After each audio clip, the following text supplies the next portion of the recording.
Vous, Mathieu Van Overstraten, un magnifique ouvrage. C'est une BD qui a son poids d'ailleurs. Qui a son poids. Est-ce que c'est pas de l'or, du vrai or sur la couverture? C'est 1629 ou l'effrayante histoire des naufragés du Jakarta. Expliquez-nous, j'imagine que c'est basé sur une histoire vraie. Oui, alors rien que le titre déjà, c'est tout un programme. Oui. Et le premier des 2 épisodes de cette BD s'appelle L'apothicaire du diable.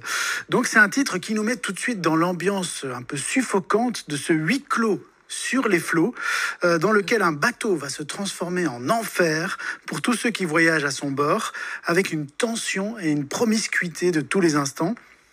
Donc vous le disiez, 1629 ou l'effrayante histoire des naufragés du Jakarta est inspirée de faits réels, puisque le naufrage du Batavia, qui était le vrai nom du Jakarta, a été la plus grande tragédie navale connue par la Hollande, et plusieurs personnages du livre ont effectivement réellement existé. Mais c'est pas pour autant un livre historique, puisque clairement les auteurs prennent leur liberté par rapport à la vraie version pour transformer cette histoire en un thriller vraiment haletant. J'adore le papier, la qualité du papier, on en parle juste après. Mais qui dit naufrage, et puis j'ai un peu feuilleté le livre, ça va mal se terminer, quoi. Oui, on sent dès le début que ça va pas très bien se terminer, parce que le Jakarta, donc ce bateau, c'est un véritable baril de poudre. Il est prêt à exploser. Donc on est en 1629, la Compagnie des Indes orientales, société la plus riche que l'histoire ait jamais connue, décide d'affréter ce prestigieux bateau vers l'Indonésie, avec à son bord de l'or, des diamants, pour corrompre l'empereur de Sumatra, et avec comme passagers 300 personnes issues pour la plupart de la misère et des bas-fonds d'Amsterdam, et qui sont évidemment excitées par l'or et les diamants qui se trouvent à bord.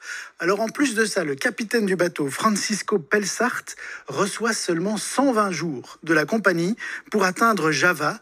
C'est du jamais vu, et ça va avoir de l'importance parce que cette course contre la montre, en fait, elle renforce la violence des officiers contre l'équipage, et du coup, la tentation d'une mutinerie, le cocktail explosif et la tentation d'une mutinerie ne va faire que grandir au fil du voyage. Tous les éléments étaient là pour que ça se passe mal, en fait. Ouais. Il n'y a pas une histoire d'apothicaire aussi, non? Oui, alors c'est une magnifique galerie de personnages, mais il y a 2 passagers qui sont particulièrement intéressants à suivre. Le premier, comme vous le disiez, c'est ce fameux apothicaire, c'est Hieronymus Cornelius.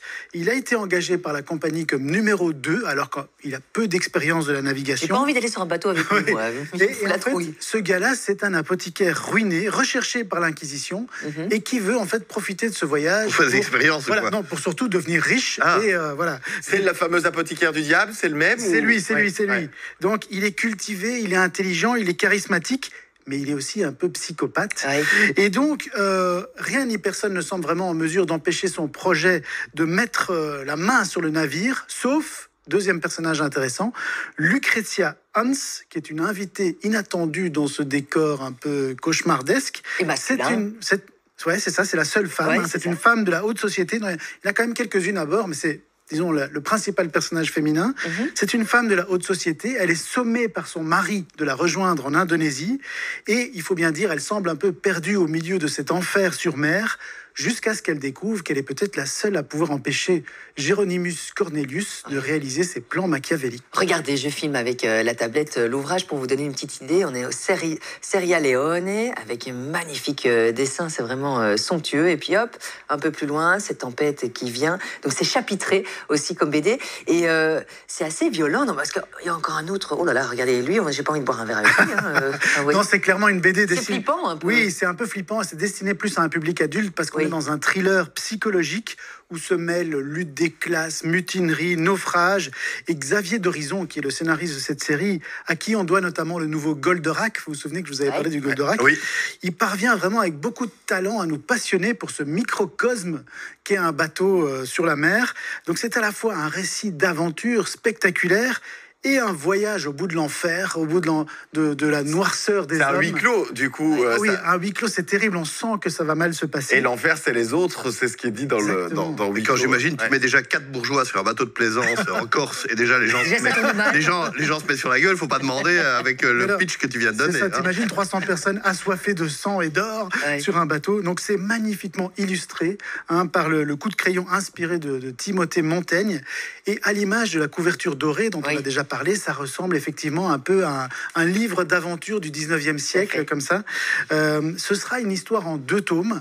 Ce premier tome, c'est le récit maritime. On est sur la mer. Le deuxième tome sera un récit de survie, puisqu'ils vont se retrouver sur une petite île. Là aussi, ce sera un huis clos. Ne spoil pas. Mais a priori, je peux vous dire, je pense pas que ça va bien se terminer. Oui, un peu comme celui-ci.